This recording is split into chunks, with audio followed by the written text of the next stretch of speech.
Hello everyone, Radhe Radhe. Welcome to Edu Hindi classes. Hope कि आप लोग सब फ्रेशन अप हो गए होंगे। तो आज की ट्यूशन शुरू करते हैं।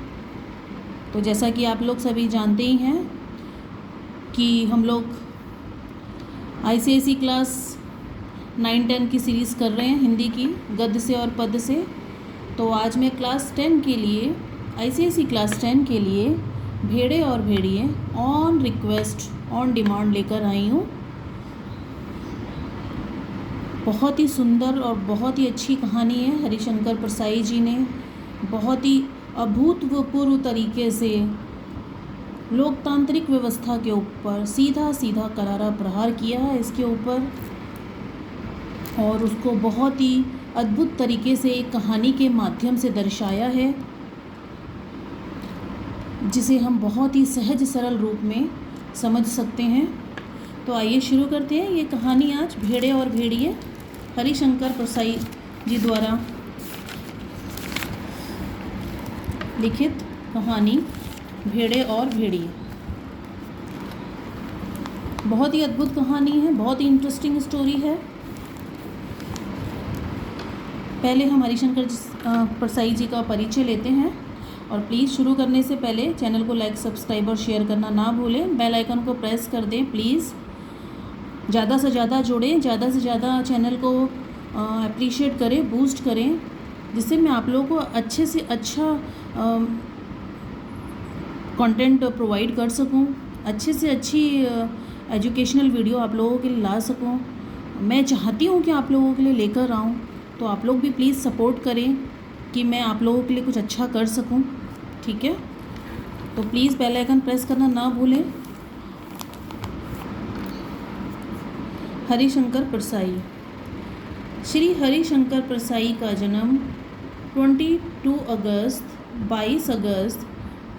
1922 ईस्वी में मध्य प्रदेश के होशंगाबाद ज़िले में हुआ था। इन्होंने जबलपुर से वसुधा नाम की साहित्यिक मासिक पत्रिका निकाली थी। अंडरलाइन कर लीजिए इसको, ये सब एमसीक्यू से रिलेटेड क्वेश्चन बनेंगे कि हरिशंकर परसाई जी ने जबलपुर से कौन सी साहित्यिक मासिक पत्रिका निकाली थी। तो आंसर आ जाएगा वसुधा। Okay, clear. 10 अगस्त 1995 में इनका निधन हो गया। जन्म और मृत्यु की डेट, कुछ मासिक पत्रिकाएं, कुछ इनकी कृतियाँ, वो हर लेखक और कवि की हम लोगों को नोट डाउन करके रखनी होती है। जो हमारे एमसीक्यू से रिलेटेड प्रश्न भी बनते हैं उसमें, और कवि परिचय या लेखक परिचय भी आ सकता है। ठीक है। परसाई जी व्यंग लेखक हैं। इन्होंने सामाजिक और राजनीतिक जीवन में व्याप्त भ्रष्टाचार, शोषण पर करारा एवं सटीक व्यंग किया है। ये कहानी भी उसी का माध्यम है। एक हमारी शासन व्यवस्था पे, हमारे नेताओं पर सीधा सीधा करारा प्रहार किया है उन्होंने। हमारी मासूम जनता को किस तरीके से नेता लोग बेवकूफ़ बनाते हैं, उसके ऊपर सीधा सीधा प्रहार करते हुए कहानी उन्होंने लिखी है। परसाई जी व्यंग लेखक हैं। इन्होंने सामाजिक और राजनीतिक जीवन में व्याप्त भ्रष्टाचार और शोषण पर करारा एवं सटीक व्यंग किया है। परसाई जी की भाषा एक खास अंदाज है, जिसके कारण वह पाठकों के मर्म को छू लेती है। ठीक है। हंसते रोते जैसे उनके दिन फिरे, भोला राम का जीव इनके प्रमुख कहानी संग्रह हैं। रानी नागफनी की कहानी, तट की खोज, ज्वाला और जल उपन्यास, तिरछी रेखाएं, संस्मरण तथा तब की बात और थी, भूत के पांव पीछे, सदाचार का ताबीज, ठिठुरता हुआ गणतंत्र तथा शिकायतें मुझे भी हैं, विकलांग श्रद्धा का दौर, निबंध संग्रह उल्लेखनीय हैं। विकलांग श्रद्धा का दौर के लिए इन्हें साहित्य अकादमी पुरस्कार भी प्राप्त हुआ था। क्लियर। हरिशंकर परसाई जी का जीवन परिचय हमने ले लिया है। कहानी लेते हैं। शुरू करने से पहले प्लीज़ बेल आइकन प्रेस कर दीजिए, लाइक, सब्सक्राइब और शेयर करना ना भूलें। प्लीज़ ज़्यादा से ज़्यादा चैनल से जुड़ें। You will have to get best content by this channel. I assure you. Please boost up. भेड़े और भेड़िए स्टार्ट करते हैं। एक बार एक वन के पशुओं को ऐसा लगा कि वे सभ्यता के उस स्तर पर पहुंच गए हैं जहां उन्हें एक अच्छी शासन व्यवस्था अपनानी चाहिए। ये कहानी पूरी एक जंगल के ऊपर लिखी है उन्होंने, लेकिन जंगल के ऊपर लिखते हुए उन्होंने हमारी शासन व्यवस्था, हमारी लोकतांत्रिक व्यवस्था के ऊपर करारा प्रहार किया है और व्यवस्था किस तरीके से चलती है और क्या क्या होता है, किस तरीके से नेता लोग मासूम जनता को छलते हैं, वो सब उन्होंने यहाँ जानवरों के रूप में और जंगल की कहानी को रखते हुए अपनी कहानी के रूप में रखा है। और एक मत से यह तय हो गया कि वन प्रदेश में प्रजातंत्र की स्थापना हो, डेमोक्रेसी। क्लियर? हमारे जैसे इंडिया में डेमोक्रेसी है, वोटिंग सिस्टम, वैसे ही पशु समाज में इस क्रांतिकारी परिवर्तन से हर्ष की लहर दौड़ गई कि सुख, समृद्धि और सुरक्षा का स्वर्ण युग अब आया और वह आया। वो लोग इतना खुश हो गए कि अब हमें हमारी न्याय व्यवस्था मिलेगी, हम पे कोई भी तरह का जुल्म नहीं होगा, कोई भी हमें आके खा के नहीं जाएगा, कोई भी हमारे पे अत्याचार नहीं करेगा, हम आराम से चैन की ज़िंदगी जिएंगे।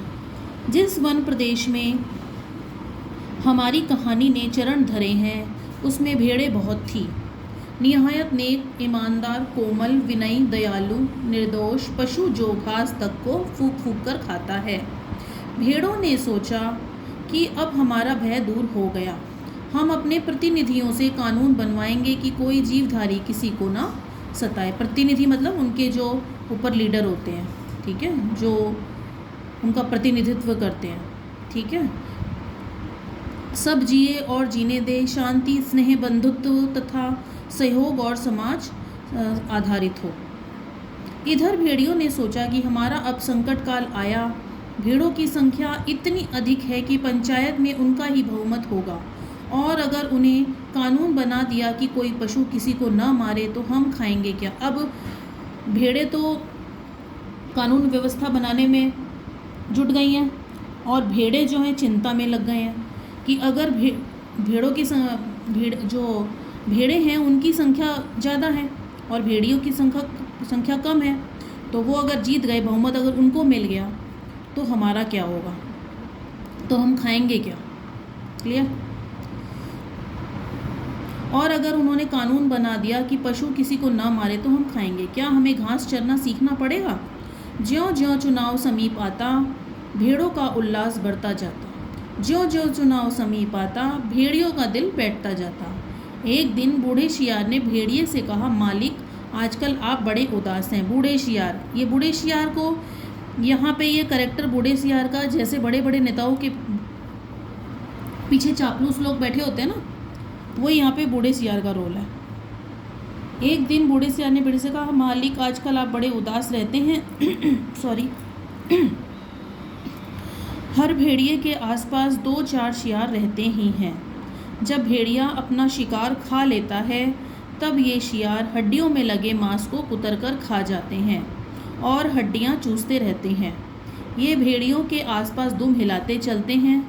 देखते हो ना आप लोग फेसबुक पे, इंस्टाग्राम पे बड़े बड़े नेताओं के पीछे वो चापलूस लोग खड़े रहते हैं, फ़ोटो खिंचवाते रहते हैं। बस मौका चाहिए फ़ोटो खिंचवाने का और फिर सीधा डालते हैं, अपलोड करते हैं। बस वही हैं ये लोग और हड्डियाँ चूसते रहते हैं। ये भेड़ियों के आसपास दुम हिलाते रहते हैं, इसकी सेवा करते हैं और मौके बेमौके हुआ हुआ चिल्लाकर उसकी जय बोलते हैं। भेड़िए हुआ हुआ बोलते हैं, जैसे चिड़िया चींची करती है, कौवा कौं कौं करता है, तो भेड़िए की जो भाषा है वो हुआ हुआ है। ठीक है।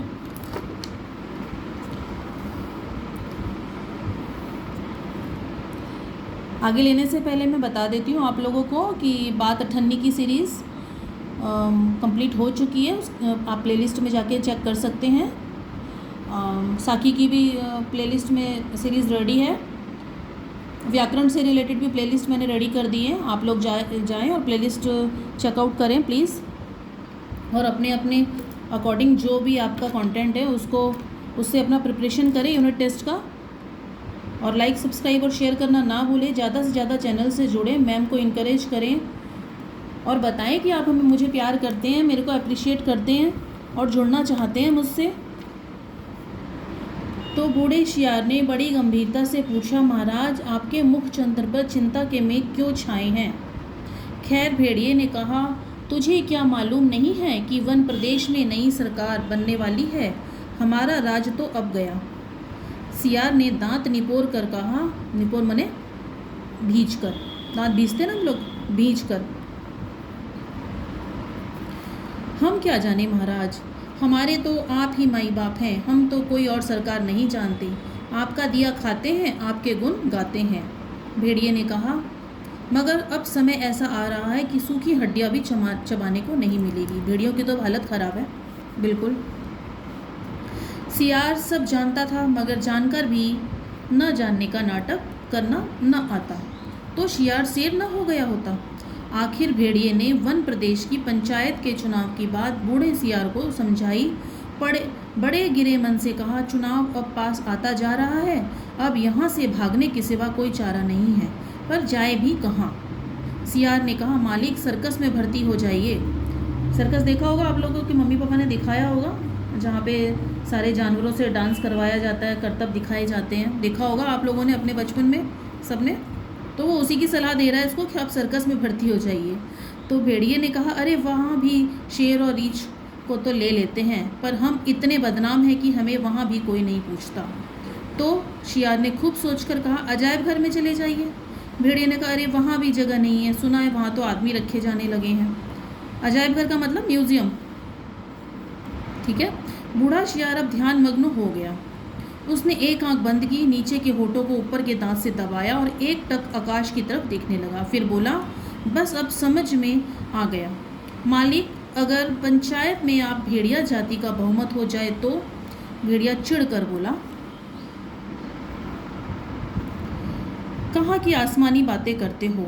अरे हमारी जाति कुल 10% है और भेड़िए तथा अन्य छोटे पशु बड़े 90% हैं। भला वे हमें काहे का चुनेंगे? अरे कहीं जिंदगी अपनी मौत के हाथ सौंप सकती है? मगर हाँ, ऐसा हो सकता तो क्या बात थी? बूढ़ा सियार बोला, आप खिन्न मत होइए सरकार, एक दिन का समय दीजिए, कल तक कोई योजना बन ही जाएगी। मगर एक बात है, आपको मेरे कहे अनुसार कार्य करना पड़ेगा।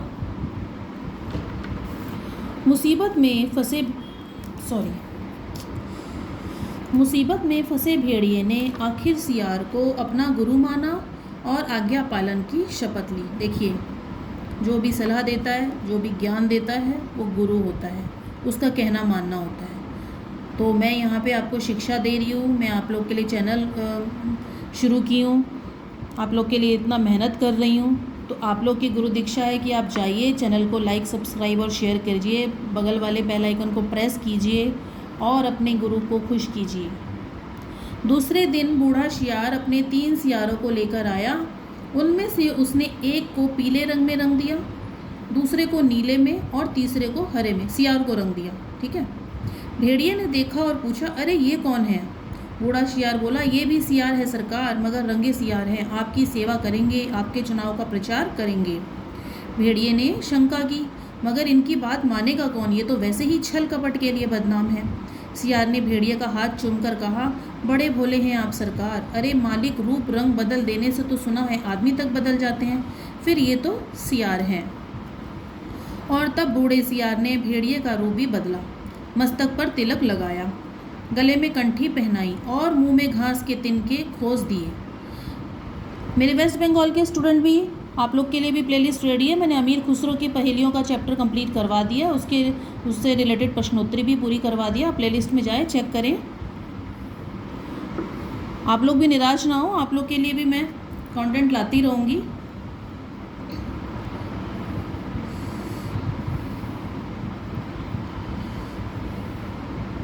और तब बूढ़े सियार ने भेड़ियों का रूप बदला। मैं आप लोग का सिलेबस भी बहुत जल्दी कंप्लीट करवाऊंगी, आप परेशान मत हो। लेकिन वेस्ट बंगाल बोर्ड्स के जो स्टूडेंट हैं उनका फर्स्ट 6 मंथ तो MCQ से आना है, तो MCQ से रिलेटेड ही मैं वीडियोस लेकर आऊँगी। उनके जो भी प्रश्नोत्तरी है वो MCQ से रिलेटेड ही हैं, और लास्ट 6 मंथ है उसमें क्वेश्चन आंसर आएंगे आप लोगों के, ठीक है। आप पूरे संत हो गए हैं, अब भेड़ों की सभा में चलेंगे, मगर 3 बातों का ख्याल रखना, अपनी हिंसक आंखों को ऊपर मत उठाना, हमेशा ज़मीन की ओर देखना और कुछ बोलना मत, नहीं तो सब पोल खुल जाएगी और वहाँ बहुत सी भेड़ें आएंगी, सुंदर सुंदर मुलायम मुलायम, तो कहीं किसी को तोड़ मत खाना। सॉरी, मैं बीच में इंटरप्ट कर रही हूँ। आप लोग सोच रहे होंगे ICIC का वीडियो मैम बना रही हैं, उसमें वेस्ट बंगाल को वो एड्रेस कर रही है, तो वो इसलिए कर रही हूँ कि आप लोग सब एक ग्रुप में ही होते हैं, आप लोग सब फ्रेंड होते हैं, कहीं ना कहीं ये मैसेज प्लीज़ कन्वे कर देना कि चैनल पे मैम ने ऐसा बोला है। क्लियर? मैं उनके लिए भी वीडियो बनाती रहूँगी कंटिन्यू, मैं पूरी उसके लिए एकदम प्रॉमिस्ड हूँ आप लोगों के साथ कि मैं आप लोग को पूरा एकदम क्वालिटी कंटेंट प्रोवाइड करूँगी तो करूँगी, और मैं इसके लिए बिल्कुल एश्योर हूँ, मैं एश्योर करती हूँ आप लोगों को, ठीक है। अब भेड़ों की सभा में चलेंगे, मगर 3 बातों का ख्याल रखना, अपनी हिंसक आंखों को ऊपर मत उठाना, हमेशा ज़मीन की ओर देखना और कुछ मत बोलना, नहीं तो सब पोल खुल जाएगी। क्यों बोला उसने ऐसा करने के लिए? क्योंकि वो तो हिंसक प्रकृति के होते हैं। अब अगर वो भेड़ों की तरफ देखेंगे तो उनके मुंह में लार टपकेगी और वो उस पर अटैक कर देंगे, ठीक है। वो तो खाए बिना छोड़ेंगे नहीं उनको, तो इसलिए उसने ये सलाह दी कि आप आंखें ही मत उठाना, बिल्कुल अपनी नज़र नीचे रखना, बिल्कुल, ठीक है। बहुत सी भेड़ें आएंगी, सुंदर सुंदर मुलायम मुलायम, तो कहीं किसी को तोड़ मरोड़ मत देना। भेड़िए ने पूछा, लेकिन ये रंगे शियार क्या करेंगे, ये किस काम आएंगे? बूढ़ा शियार बोला, ये बड़े काम के हैं, आपका सारा प्रचार तो यही करेंगे, इन्हीं के बल पर आप चुनाव लड़ेंगे। यह पीला वाला शियार बड़ा विद्वान है, विचारक है,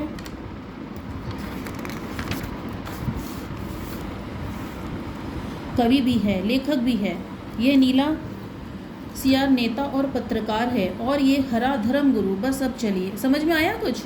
आज की राजनीति में क्या है, धर्मगुरु भी है ना, संत जो अलग अलग पॉलिटिकल पार्टीज़ को सपोर्ट करते हैं, बस वही सब है यहाँ भी।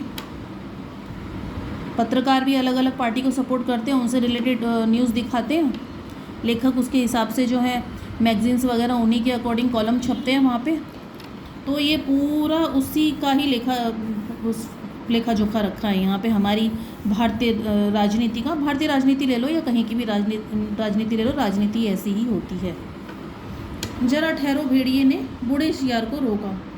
कवि, लेखक, नेता, विचारक, ये तो सुना है बड़े अच्छे लोग होते हैं, और ये तीनों, और कोई भी बड़ा जो जितना पावरफुल होगा वो अपने से कमज़ोर को खाएगा, तो इसलिए हर कोई पावरफुल बनना चाहता है, और नेता से बड़ा पावरफुल क्या हो सकता है आज की राजनीति में, आज की परिवेश के अंदर में। बात काटकर सियार बोला, ये तीनों सच्चे नहीं हैं, रंगे हुए हैं महाराज, अब चलिए देर मत करिए। और वे चल दिए। आगे बूढ़ा सियार था, उसके पीछे रंगे सियारों के बीच भेड़िया चल रहा था, मस्तक पर तिलक, गले में कंठी, मुख में घास के तिनके, धीरे धीरे चल रहा था। देखते हैं ना, नेता लोग को जब चुनाव नज़दीक आने वाले होते हैं तो अपनी अपनी गाड़ियों को खोल के ऊपर के ग्लास को हटा के बाहर निकल के और हाथ जोड़ जोड़ के गले में माला डाली हुई होती है, और एकदम नज़र नीची करके, गर्दन नीची करके चुनाव में जो वोट मांगते हैं वो लोग, बस वही एकदम वही सीन है यहाँ पर, ठीक है। और चुनाव जाते ही वो लोग कहाँ गायब हो जाते हैं पता ही नहीं चलता है, दिखते भी नहीं है फिर तो। मस्तक पर तिलक, गले में कंठी, मुख में घास के तिनके, धीरे धीरे चल रहा था, अत्यंत गंभीरतापूर्वक सिर झुकाए विनय की मूर्ति। उधर एक स्थान पर सहस्त्रों भेड़ें इकट्ठी हो गई थी उस संत के दर्शन के लिए जिसकी चर्चा बूढ़े सियार ने फैला रखी थी। चारों सियार पहले से ही प्रचार होकर रखा हुआ था, जैसे नेताओं का होता है ना, बड़े बड़े पोस्टर लगते हैं, पैम्पलेट्स लगते हैं बड़े बड़े, वही। चारों सियार भेड़िए की जय बोलते हुए भेड़ों के झुंड के पास आए। बूढ़े सियार ने एक बार जोर से संत भेड़िए की जय बोली। भेड़ों में पहले से ही यहाँ वहाँ बैठे सियारों ने भी जय ध्वनि की। भेड़ों ने देखा तो वे बोली, अरे भागो, ये तो भेड़िया है। तुरंत बूढ़े शियार ने उन्हें रोककर कहा, भाइयों और बहनों, अब भय मत करो, भेड़िया राजा संत हो गए हैं, इन्होंने हिंसा बिल्कुल छोड़ दी है, इनका हृदय परिवर्तन हो गया है। इस कहानी से आप एक चीज़ तो बिल्कुल सीख जाएंगे कि जल्दी से किसी पे विश्वास मत करो, किसी की बातों में मत आओ, क्योंकि हर चीज़ को समझ कर, जान कर, उसके बाद ही हमें कोई डिसीज़न लेना चाहिए, ये हम बाद में जानेंगे। वे आज 7 दिनों से घास खा रहे हैं, रात दिन भगवान के भजन और परोपकार में लगे रहते हैं। उन्होंने अपना जीवन मात्र की सेवा में अर्पित कर दिया है। अब वे किसी का दिल नहीं दुखाते, किसी का रोम तक नहीं छूते। भेड़ों से उन्हें विशेष प्रेम है। इस जाति ने जो कष्ट सहे हैं उनको याद करके कभी कभी भेड़िया संत की आंखों में आंसू आ जाते हैं। देखते हैं ना, ST/SC, दलित, सबके लिए नेता लोग चुनाव के टाइम में ही चालू होता है उनका ये प्रोपोगंडा, फिर उसके बाद में सब गायब हो जाते हैं। फिर सबसे ज़्यादा उन्हीं पे, मैं ये नहीं कहूँगी अत्याचार होता है, लेकिन ये इस तरीके का प्रोपोगंडा चालू होता है। उनकी अपनी भेड़िया जाति ने जो अत्याचार आप पर किए हैं, उनके कारण भेड़िया संत का माथा लज्जा से जो झुका है सो झुका है ही हुआ है, परंतु अब वे शेष जीवन आपकी सेवा में लगाकर तमाम पापों का प्रायश्चित करेंगे। आज सवेरे की ही बात है कि मासूम भेड़ के बच्चे के पाँव में कांटा लग गया तो भेड़िया संत ने उसे दांतों से निकाला।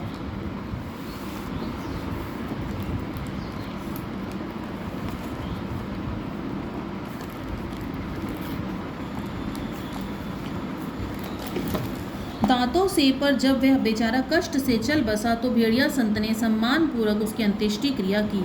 अब तो वे सर्वस्व त्याग चुके हैं, अब आप उनसे भय मत करें, उन्हें अपना भाई समझें, सब मिलकर बोलो संत भेड़िया की जय। अब उसके लिए इतनी अच्छी अच्छी बातें फैला दी हैं कि ताकि उनका दिल पसीज जाए और वो लोग वोट जो है भेड़ियों को कर दें। भेड़िया जी अभी तक उसी तरह गर्दन डाले विनय की मूर्ति बने बैठे थे। बीच में कभी कभी सामने की ओर इकट्ठी भेड़ों को देख लेते और टपकती हुई लार को घुटक जाते। बूढ़ा सियार बोला, भाइयों और बहनों, मैं भेड़िया संत से अपने मुखारविंद से आपको प्रेम और दया का संदेश देने की प्रार्थना करता, पर प्रेम वश उनका हृदय भर आया है। मुखारविंद मतलब उनके अपने मुख से। वे गदगद हो गए हैं, भावातिरेक हो गए, मतलब भावों की अत्यधिक लहर जो उनके अंदर में दौड़ रही है से उनका कंठ अवरुद्ध हो गया, वो बोल नहीं पा रहे हैं, मतलब बोल नहीं सकते हैं। अब आप इन तीनों रंगीन प्राणियों को देखिए, आप इन्हें न पहचान पाए होंगे। पहचाने भी कैसे, ये इस लोक के जीव तो है ही नहीं, ये तो स्वर्ग के देवता हैं। वैसे भी हमारे देश की ये वैसे प्रथा चली आ रही है कि जिस नेता को जितवाना होता है उसे भगवान बना दिया जाता है, जिसको भी उठाना होता है वो भगवान बन जाता है, भगवान की मूर्ति बना दिया जाता है उसको। यहाँ पर भी सियारों को भगवान बना के वोट बैंक लेने की पूरी चाल चली जा रही है। ठीक है, ये इस लोक के जीव तो हैं ही नहीं, ये तो स्वर्ग के देवता हैं जो हमें सदुपदेश देने के लिए पृथ्वी पर उतरे हैं। ये पीले विचारक हैं, कवि हैं, लेखक हैं, नीले नेता हैं और स्वर्ग के पत्रकार हैं। छोटा भी नहीं है, स्वर्ग के पत्रकार हैं और हरे वाले धर्मगुरु हैं। अब कविराज आपको स्वर्ग संगीत सुनाएंगे। हाँ कवि जी। पीले सियार को हुआ हुआ के सिवा कुछ और तो आता ही नहीं था। हुआ हुआ चिल्ला दिया। शेष शियार भी हुआ हुआ बोल पड़े। बड़े शियार ने आँख के इशारे से शेष शियारों को मना किया और चतुराई से बात को यूँ कहकर संभाला, भाई कवि जी तो कोरस में गीत गाते हैं, पर कुछ समझे आप लोग, कैसे समझ सकते हैं? अरे कवि की बात सबकी समझ में आ जाए तो यह कवि काहे का, मतलब कहने का मतलब कवि जो कविताएं लिखते हैं तो हमें उनका अर्थ जानना पड़ता है ना। इसी तरीके से ये लोग जो बोल रहे हैं, अगर हम तुरंत एकदम जान जाएंगे तो फिर वो बात ही क्या चीज़ की, वो बात ही क्या। जिस तरीके से कवि की बात अगर हमें समझ आ जाए, उनकी कविताएं हमें एक ही बार में समझ आ जाए तो कविता कैसी। क्या कह रहे हैं कि जैसे स्वर्ग में परमात्मा वैसे ही पृथ्वी पर भेड़िया। ये भेड़िया जी महान, आप सर्वत्र मतलब सब जगह व्याप्त हैं, सर्वशक्तिमान हैं। प्रातः आपके मस्तक पर तिलक करती है, मतलब सुबह जो होती है, सुबह की जो किरण है वो आपके मस्तक पर तिलक करती है। सांझ यानी कि शाम को उषा आपका मुख चूमती है पवन यानी हवा आप पर पंखा करती है और रात्रि आपकी ही ज्योति लक्ष लक्ष खंड होकर आकाश में तारे बनकर चमकती है। मतलब रात्रि आपकी ही ज्योति लक्ष खंड खंड होकर आकाश में तारे बनकर मतलब है कि आपकी जो इतनी जो आभा है वो ही जो है छोटे छोटे पुंजों में सितारे बनती है और उसी की ज्योति पूरे आकाश में, पूरे ब्रह्मांड में चमकती है। क्लियर? इतना बड़ा चढ़ा के उनका प्रमोशन हो रहा है। फिर नीले रंग के शियार ने कहा, निर्बलों की रक्षा बलवान ही कर सकते हैं। भेड़े कोमल है, निर्बल है, अपनी रक्षा नहीं कर सकती। भेड़िए बलवान है, इसलिए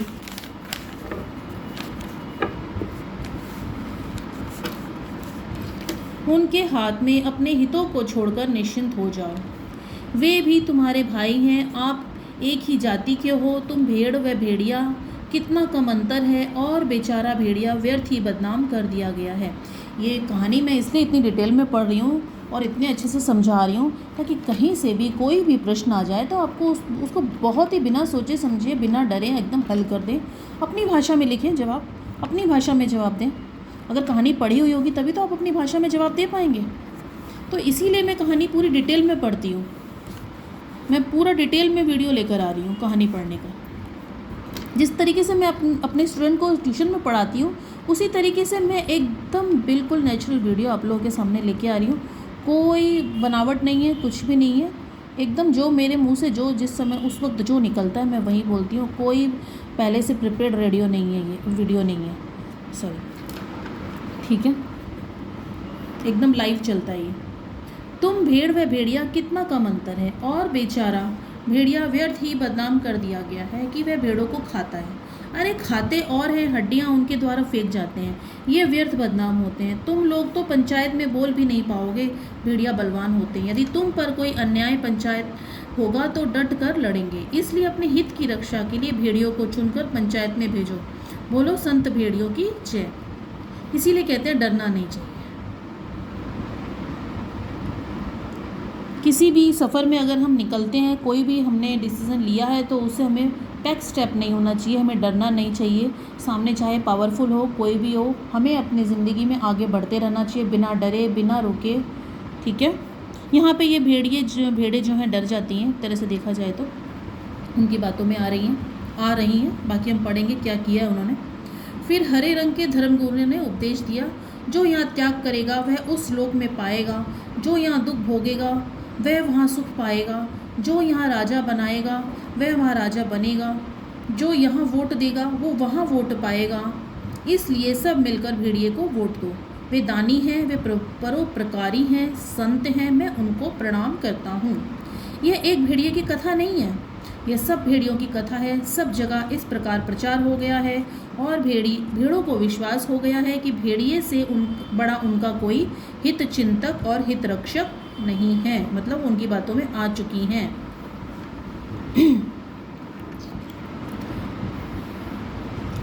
जिसमें उनके पास में सोचने के लिए पूरा टाइम था कि हमारी संख्या ज़्यादा है और भेड़ियों की कम है, और उन्हें इतना प्रचार करने की ज़रूरत ही क्या पड़ रही है। प्रचार करने की ज़रूरत सबसे ज़्यादा उनको पड़ती है जो कमज़ोर होते हैं अंदर से। अदरवाइज़ आपकी अंदरूनी शक्ति हमेशा आपको आपके पथ पर हमेशा आगे लेकर जाएगी। कभी भी आपका जो भी डिसीज़न है, जो भी आपका गोल है, वो आप कभी निराश नहीं होंगे उससे। आपको हिम्मत करनी है, आपको चलना है, इसलिए करना तो आप ही को होगा। तो यहाँ पे ये भेड़ें डर जाती हैं। और जब पंचायत का चुनाव हुआ तो भेड़ों ने अपनी हित रक्षा के लिए भेड़ियों को चुना, और पंचायत में भेड़ों के हितों की रक्षा के लिए भेड़िए प्रतिनिधि बनकर आ गए। और पंचायत में भेड़ियों ने भेड़ों की भलाई, फिर से सुनिए, पंचायत में भेड़ियों ने भेड़ों की भलाई के लिए पहला कानून बनाया। क्या बनाया? हर भेड़िए को सवेरे सवेरे नाश्ते के लिए भेड़ का एक मुलायम बच्चा दिया जाए। दोपहर के भोजन में एक पूरी भेड़ तथा शाम को स्वास्थ्य का ख्याल से कम खाना चाहिए, इसलिए आधी भेड़। डाइटिंग करेंगे यहाँ पे ये डाइटिंग और ये जिम, ये जो है ना, यही लोग करते हैं। कि कौन सी डाइटिंग करते हैं, कौन सी जिम करते हैं, आप लोग देखिए कौन सी करते हैं। खैर सॉरी, जिम तो हम भी करते हैं। तो इस कहानी से आप लोगों को काफ़ी हद तक राजनीति के कुछ पॉइंट समझ में आए होंगे कि राजनीति क्या है और किस तरीके से बड़े बड़े नेता, पावरफुल लोग कमज़ोर लोगों को, जनता को छलते हैं अपनी बातों से, बनावटी रूप से, बनावटी वादों से, झूठे वादों से कैसे वो छलते हैं हमारी मासूम जनता को। हमें उसका बहुत ही सुंदर तरीके से हरिशंकर प्रसाई जी ने इस कहानी में बहुत सुंदर तरीके से व्यंग करते हुए इस कहानी में पूरा उकेरा है उन्होंने अपनी भावना को और समझाने की कोशिश की है आम जनता को। क्लियर? तो आज हमने ICIC क्लास 10 साहित्य सागर गद्य खंड से भेड़े और भेड़िया कहानी कंप्लीट कर ली है। एक्सप्लेन मैंने आप लोगों को एक्सप्लेन करके समझा दिया है, सुना भी दिया आप लोगों को, कहानी को समझा भी दिया, एक्सप्लेन बहुत अच्छे से कर दिया है। सॉरी, उम्मीद करती हूँ आप लोगों को कहानी बहुत अच्छे से समझ आ गई होगी। और नेक्स्ट वीडियो मैं इसकी प्रश्नोत्तरी से लेकर आऊँगी, क्योंकि आप लोग की यूनिट टेस्ट में भेड़िया और भेड़िया आ रहा है, तो मैं ज़रूर से इसकी प्रश्नोत्तरी नेक्स्ट वीडियो में लेकर आऊँगी। उससे पहले चैनल को लाइक, सब्सक्राइब और शेयर करना ना भूलें। आप लोग को भागने की जल्दी है, मुझे मालूम है, और मुझे उससे भी ज़्यादा जल्दी है, क्योंकि ठीक है। तो राधे राधे, जय श्री कृष्णा, बाय।